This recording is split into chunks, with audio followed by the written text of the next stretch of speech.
Definição, origem e período. O Iluminismo ou Ilustração, também conhecido como Século das Luzes, palavra mais adequada segundo os especialistas, foi um movimento de ideias desenvolvidas nos séculos 17 e 18 na Europa Ocidental, tendo a França como seu principal centro de produção e divulgação, sendo a principal característica desta corrente de pensamento defender o uso da razão sobre o da fé para entender e solucionar os problemas da sociedade. Com isso, para os iluministas, os homens só podiam alcançar o esclarecimento e a luz por meio da razão, que deveria ser assídua a todas as atividades humanas. O movimento recebeu esse nome por acreditar que a razão e o conhecimento eram as luzes que afastavam as trevas da superstição, do autoritarismo e da ignorância.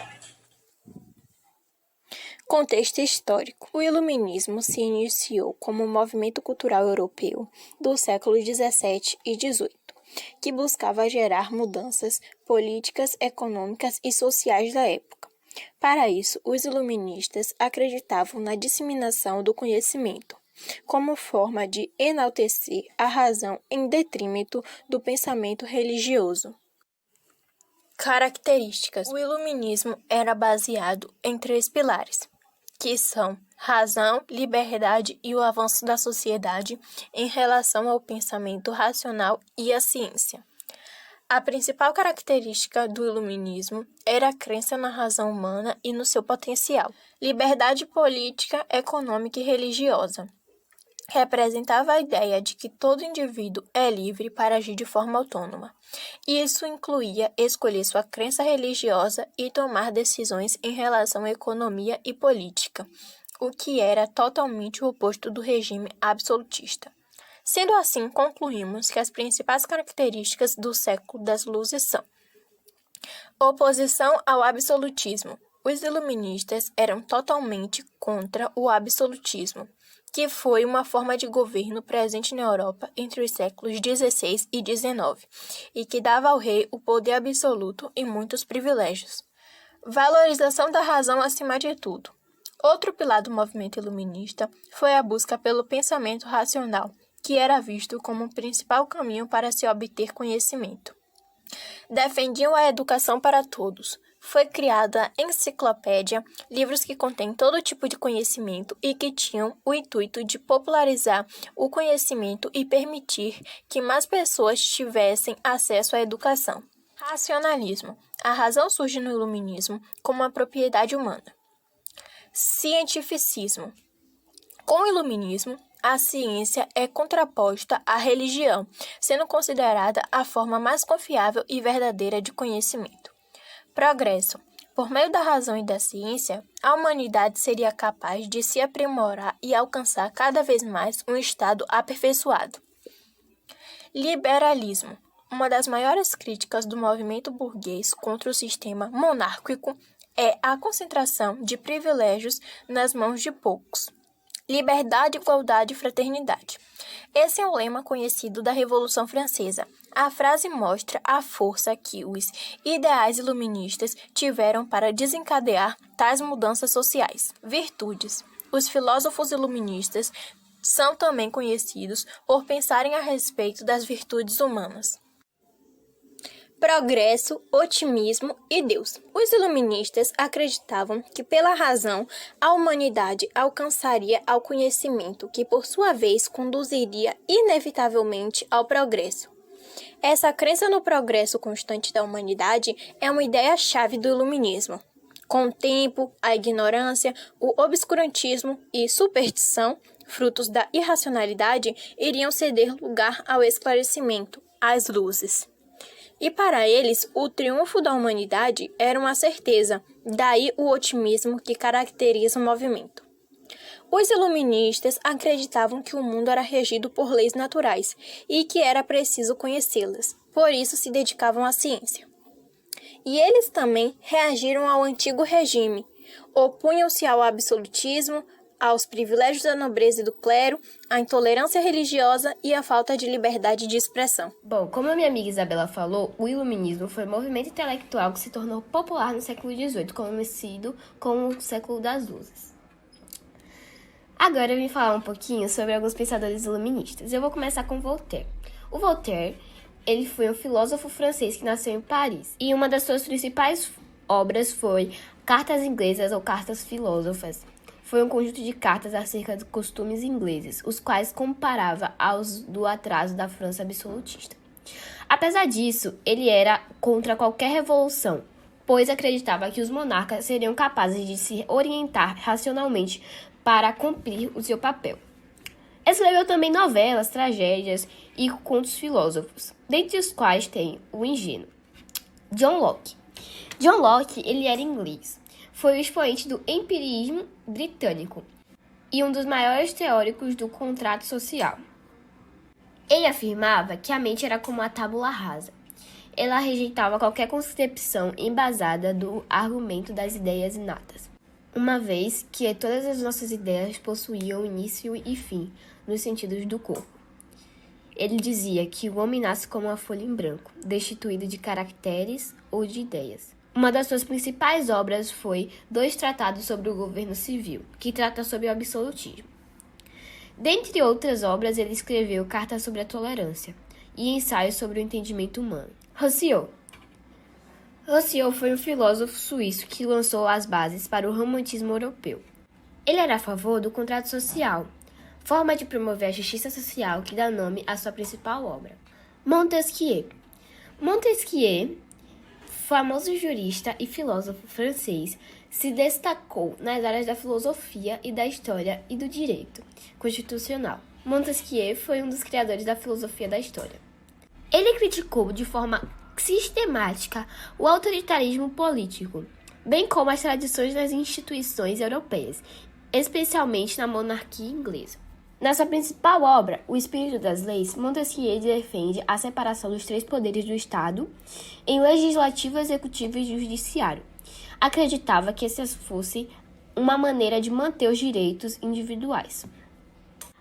E vale lembrar que antes de Espírito das Leis, ele escreveu Cartas Persas. Denis Diderot. Denis foi um filósofo e tradutor francês que nasceu em Langres. A primeira obra em que se destacou rendeu-lhe a prisão. Ele criticava o absolutismo e defendia a ideia de que a política era responsável por eliminar as diferenças existentes na sociedade. Ter escravos não é nada, mas o que se torna intolerável é ter escravos chamando de cidadãos, disse ele. Sua principal obra foi Cartas sobre os Cegos para o uso por aqueles que veem. Foi responsável por elaborar, em parceria com D'Alembert, a famosa Enciclopédia, ou Dicionário Racional das Ciências, das Artes e dos Ofícios. Composta por 33 volumes, a obra reúne os principais conhecimentos acumulados pela humanidade naquela época. Ela foi editada pela primeira vez na França entre 1751 e 1772, onde se difundiu para se tornar a principal propaganda iluminista. Por este motivo, os iluministas são conhecidos como os enciclopedistas. Adam Smith. Adam Smith é considerado um dos principais teóricos do movimento. Filosófico e economista escocês, recebe o título de pai da economia moderna. Ele afirmava que somente com o fim dos monopólios e da política mercantilista o Estado iria prosperar de fato. Uma das suas principais obras foi A Riqueza das Nações, enquanto A Teoria dos Sentimentos Morais é o nome do seu principal tratado. Tirando esses, também tivemos outros iluministas, como Spinoza, David Hume, mas agora a gente um pouquinho sobre o enciclopedismo. Denis Diderot foi um dos criadores do enciclopedismo. O volume de novas ideias, pensamentos que buscava reexplicar o mundo com base na visão iluminista. Assumiu grandes proporções durante o século XVII, no propósito de reunir esse conjunto de ideias. Alguns intelectuais franceses, como Denis Diderot e D'Alembert, foram os responsáveis por produzir uma grande enciclopédia publicada entre 1755 e 1772, que pudesse fornecer ao público as principais ideias do movimento iluminista. A enciclopédia tinha de tudo, como liberdade individual, comercial, industrial, de pensar, escrever, publicar, oposição clara às ideias religiosas e ao absolutismo político, que naquela época eram considerados obstáculos para a liberdade. Vários intelectuais da época colaboraram nesse projeto, entre eles Buffon, Jacques Necker, Turgot, Rousseau, Voltaire, Montesquieu e vários outros. E eles escreveram sobre filosofia, política, economia, arte, ciência, educação e o saber em geral. A publicação da enciclopédia foi proibida algumas vezes, pois além de seus ataques à religião, eram como uma arma contra o absolutismo dominante e um programa de reivindicação social. Mas mesmo proibida, circulou clandestinamente por vários anos. Apesar das suas falhas científicas e literárias, teve enorme divulgação. Exerceu poderosa mudança nos pensamentos político e social e proporcionou uma nova visão de mundo para o homem moderno. O enciclopedismo certamente funcionou nos ideais da Revolução Francesa de 1789. Bom, vamos falar agora um pouco sobre economia. Em oposição ao mercantilismo praticado durante o antigo regime, os iluministas afirmavam que o Estado devia praticar o liberalismo, ao invés de intervir na economia. O Estado deveria deixar que o mercado regulasse. Essas ideias foram expostas principalmente por Adam Smith. Alguns iluministas defendiam que a agricultura era a fonte de riqueza da nação, em detrimento ao comércio, como defendido pelos mercantilistas.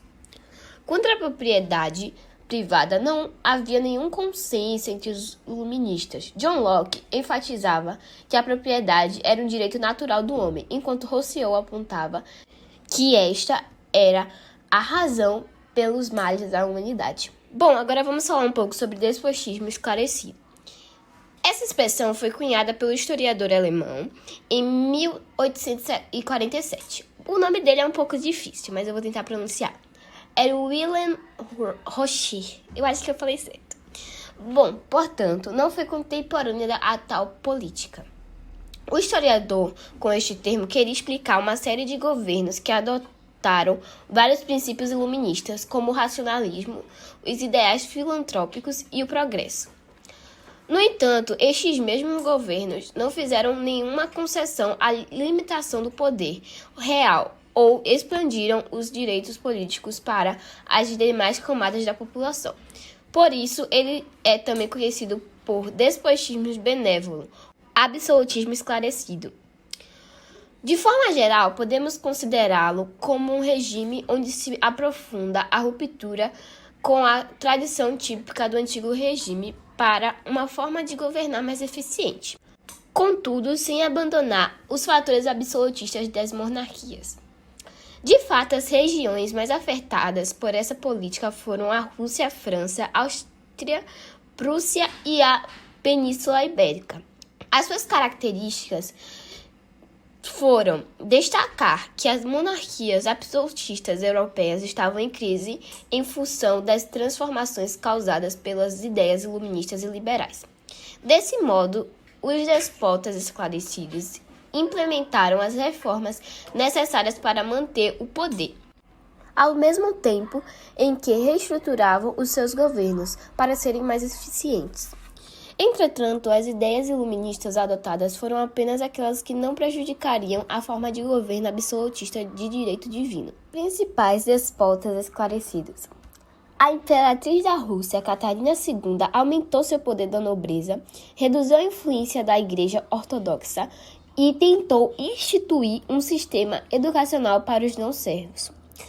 Na Prússia, o rei Frederico II foi influenciado pelos ensinamentos de Voltaire em 1694 a 1778. Na Áustria, a imperatriz Maria Teresa conseguiu taxar a nobreza e criar um exército nacional. Na Espanha, o rei Carlos III ganhou forma na ampliação da indústria têxtil. Na Rússia, a imperatriz Catarina II promoveu a liberdade religiosa, ao mesmo tempo em que acentuou o feudalismo. Já em Portugal, o Marquês de Pombal, ministro do rei Dom José I, foi o responsável pela expulsão dos jesuítas, pela reforma educacional e manufatura portuguesa. Isso teve grandes reflexões na administração colonial. Bom, gente, foi isso. Espero que vocês tenham gostado. E que esse vídeo tenha ajudado vocês a estudar para a prova, para o resumo, ou até para entender melhor o assunto, para dar uma revisada. E aqui quem fala é Julia Silva, do 8º ano D. Beijos!